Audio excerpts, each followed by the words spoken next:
start away now. So I'm going to just ask perhaps the first question, and then I want our guests, definitely this is your time to get the questions that you have answered. So I was chatting with Jessica before we started this conversation and found out that Jessica is a recent transfer student to OSU. And so I'm curious, Jessica, why did you choose OSU? You had other options. What was, appealing about OSU's physics department? Well, I actually chose OSU. So I was a computer science student, and my plan was to go to U of O and do a software engineering degree.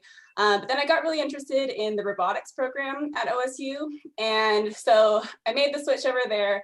And in that process, I ended up taking physics for my just my general science requirement, and just, fell in love with it.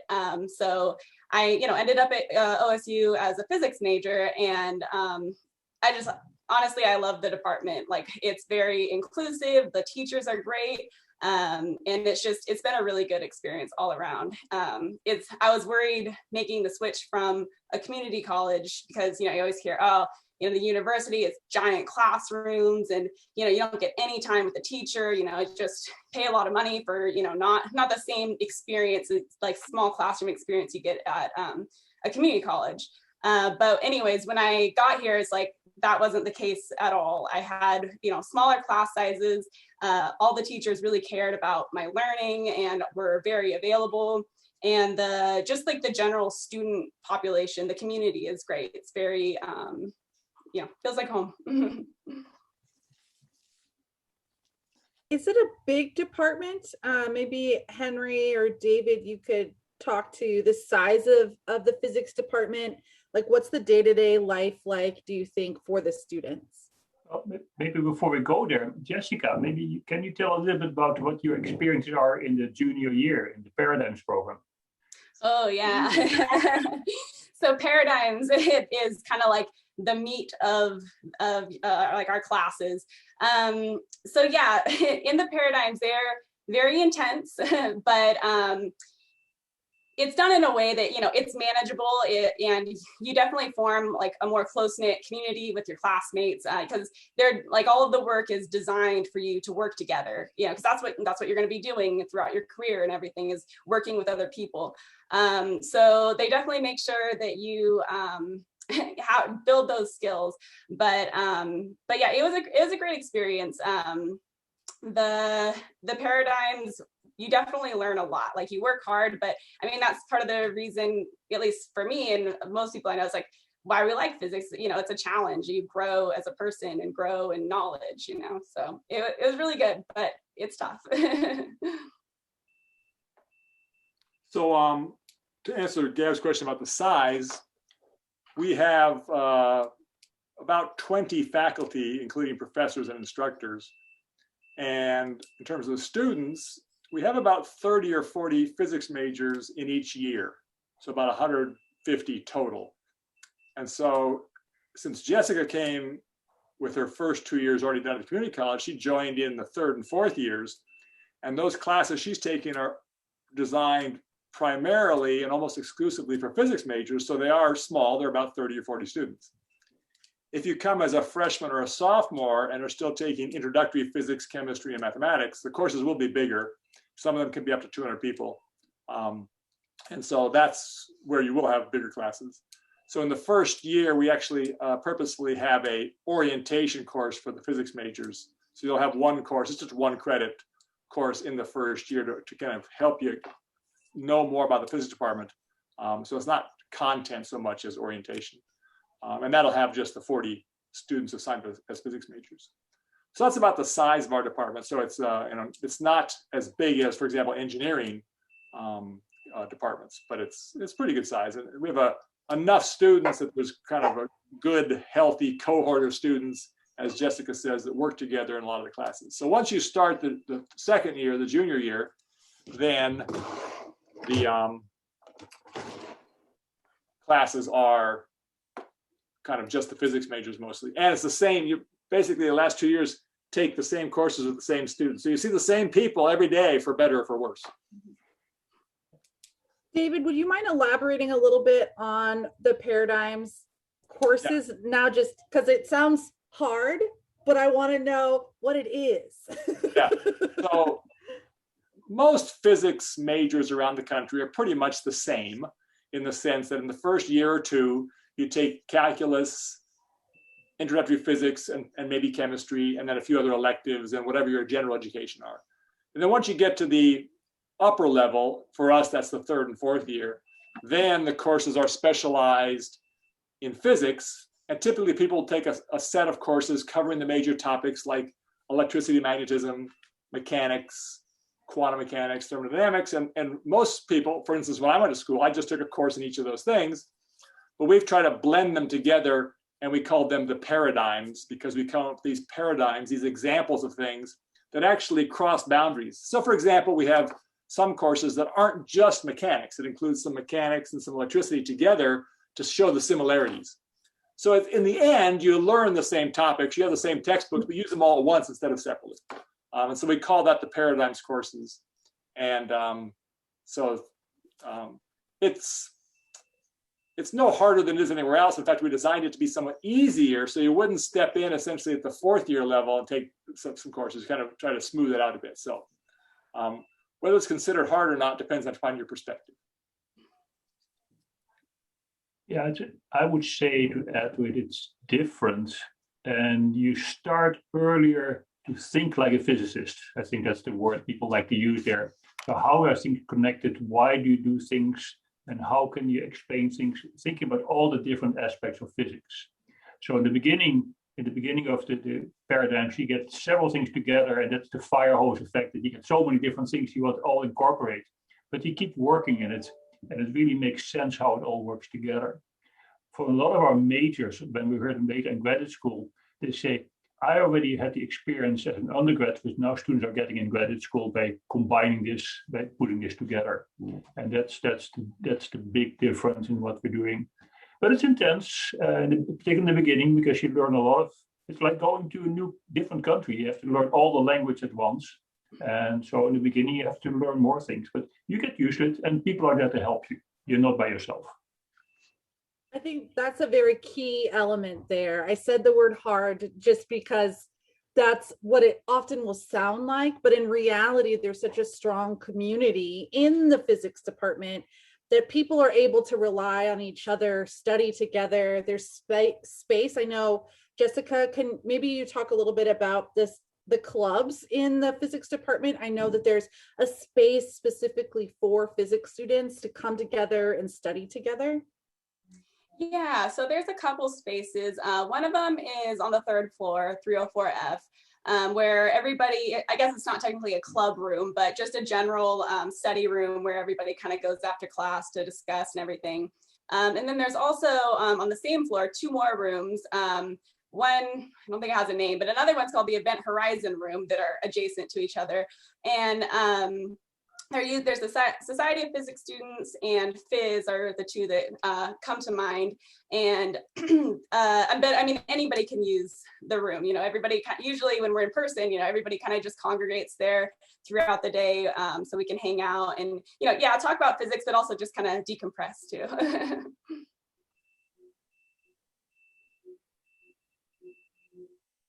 So any questions that any of you have that have come up? I mean, we are happy to ask each other questions, but if you have particular questions, we would love to answer them. Are there any reasons that people don't get accepted to the physics programs? No, once you come to OSU, then OSU will ask you to declare your major. And for the physics department, there is no entry requirement. Some majors like engineering, you might have a certain GPA, but we have no entry requirement. I mean, as long as you satisfy the university's rules to stay in good standing, you know, then yeah, you can be a physics major. There's no price of admission. Yeah, that's how I had to choose a major for CLCC, and I chose physics, so I just keep going forward with it. That's good to know then. Yeah, there is a For the transfer student, there's a math requirement, but as a physics student, you're way beyond what's required there, so that makes it very easy. And so you're in terms of mathematics, you're completely qualified to accepted to OSU as a transfer student. And then there's a minimum GPA requirement of 2.0. That's the That's okay. That's not. Yeah.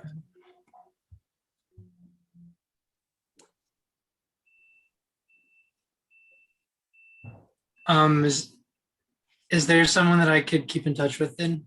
I don't know. So since I'm the advisor, most of people can email me with questions. I will put my email in the chat, so you can then email me if you want to. And this is actually a special email address for the physics advising that comes to me. But in the summer, I'm actually doing some other things, so then somebody will actually see it. So that's good. I'll find it right now, put it in the chat. What about you, Garrett? Do you have any questions as you're thinking? I know you're kind of early in your in your search of colleges, which is awesome. But maybe you have things you're thinking about. I don't really think I have any questions right now that I can think of, but if any arise, I'll let. Okay. Well, one of the greatest things about our physics department is that it has a history of the students doing a lot of undergraduate research. So through most of the students in the physics department decide to do a thesis, which allows you to have a faculty mentor and carry on a project, complete your project, analyze your data, write about that project, and really complete a thesis. And it is a very rewarding experience. It used to be required. Now that the department has gotten a little bit larger and there's just kind of different pathways and on-ramps coming up, it's no longer a requirement. Still required. Oh, I heard that it was not required. No, it's not. You have to do the WIC course, right? We have another WIC course. So you have two options. Yeah. So there's still a writing requirement. Yes. There's a writing requirement, but it's not required to do a traditional thesis. But regardless, you're going to do undergraduate research if you are a physics major, whether that's in the course or outside of the course, right? And again, it's just another way that kind of helps give students a competitive edge as they go on to their next, their next step after graduating, whether that's graduate school, or going into industry, whatever that next step is. To have that under your belt, those experiences is really beneficial. Jessica, how has it been for you doing research? It's been great. So I'm doing research in Dr. Matt Graham's lab. For my thesis, I've been characterizing some graphene oxide thin films. Doing research, I had an idea of what it would be like, and it was different. In a good way. You do a lot of teamwork. It's beyond, being in the lab and, putting to use what you learn in the classroom, which is, it's definitely rewarding, when you make that connection to, something you've done on homework to the real world. But other than that, it's definitely shaped my view of, I guess, just doing science as a whole. I get to work with the grad students and my advisor, and seeing, I've a few of the grad students have some papers in the works being published. So just getting to see that process and, the revisions and all this, it's definitely been a really good experience, very eye-opening, and yeah, it's great. And you get to know your professors better. And so that's always fun too.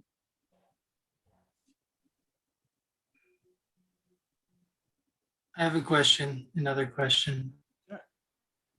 Do you need more than a bachelor's in physics to because my current professor at COCC kind of tells me that we're going to need more than a bachelor's to get a good job. So do the students really need a bachelor's or more than that? Or We do more than that. So some students go on to grad school. I think about a third of our students go to grad school, but they also do that in other fields. So physics can prepare you for grad school in other fields also, since it's kind of a very general science. But we have students who, as undergraduates, get very gainfully employed. If you look at the professional society data, the unemployment rate among physicists, even bachelors, is quite small. So people find jobs. What you find, though, is if you open the newspaper or go to wherever you look for jobs, you often don't see jobs advertised as physicist wanted. It'll say scientist, researcher, engineer, technician. And so many of our students, their actual job title might be engineer or research or something like that. But the skills you've learned in physics are definitely applicable. For example, many of our students in the last 5 or 10 years have gone to work at Intel, and Intel has hired both the bachelor students and the PhD students, so that they both get jobs. They have different types of jobs and probably different pays. But then once you get at the company, then then you're kind of on your own. So you do not need more than a bachelor's degree. You can definitely do that if you want, but. Cool. Yeah, thank you. And what's the difference between all the types of physics? Are they from all the ones to choose from? And you're talking about the options for the degree? Is that what you're talking about? Okay, yeah. So for the physics major, you can do what we call the regular physics major. Or if you choose an option, we have options in chemical physics, biological physics, etc. Those options just let you tailor the degree a little more to something a little more applied in a different area. And in terms of the requirements, the number of courses is the same. We just take 15 credits, so about 5 courses off of the normal list, and you add 5 courses of something else. For example, if you're more interested in mathematics, you might take some more math courses. If you're more interested in engineering, you might take some more engineering courses. And there's all kinds of possibilities, and it's very flexible. So if you actually look at the universities at what we've listed officially in the catalog, we don't have a list of courses because there's so many courses at OSU you could take to satisfy that, that it would be too long of a list. But we have a lot of students who do that, and in all the different fields.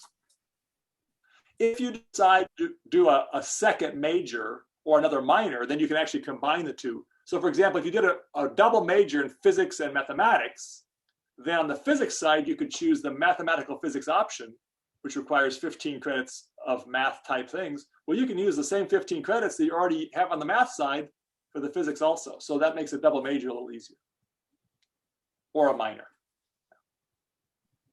Interesting, thank you.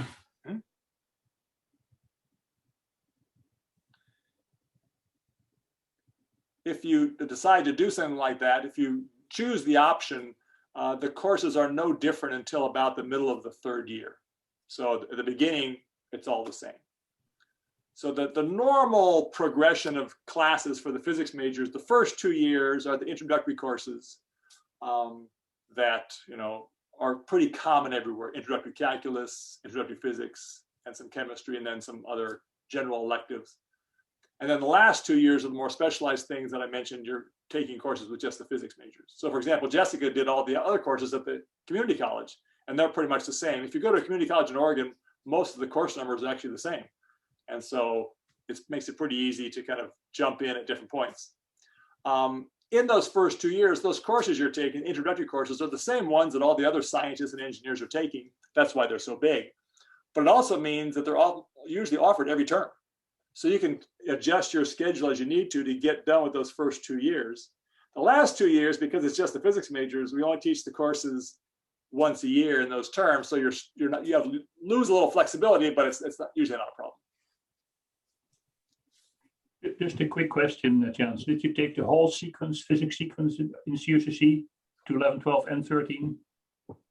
I'm working on it right now.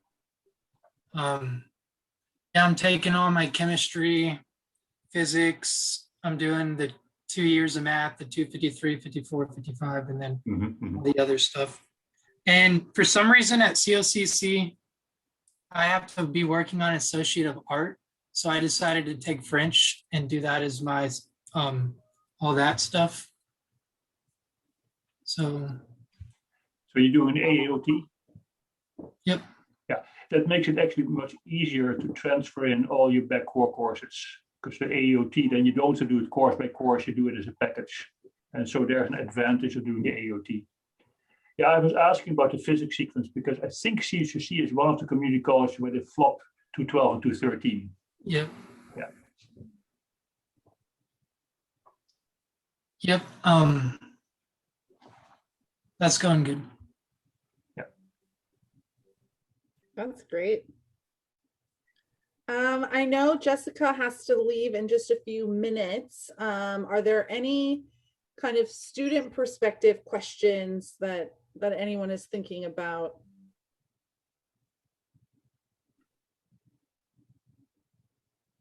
I think I'm about good on my questions. Okay. I was just kind of curious to see what's Yeah. going on. That's great. I'm really glad that you came and asked your good questions.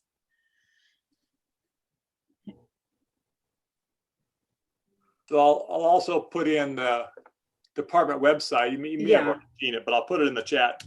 And if you have, other questions, you can look there to find things. And then if you have more questions, you can email me and I can try to answer your questions. Yeah, thank you guys. I'm trying to figure out which college to go to. Mhm. And Oregon State actually sends me emails. So Oregon doesn't do it as much as Oregon doesn't send emails like Oregon State does, which I don't know why, but. And you don't find it to be too many emails? No, not really. Good. Yeah. I mean, the Thank you. one with physics is better because that's my major. So I kind of have to figure out what I got to do. Yep. Yeah. Well, it sounds like you're set up pretty well. Yep, I'm doing pretty good.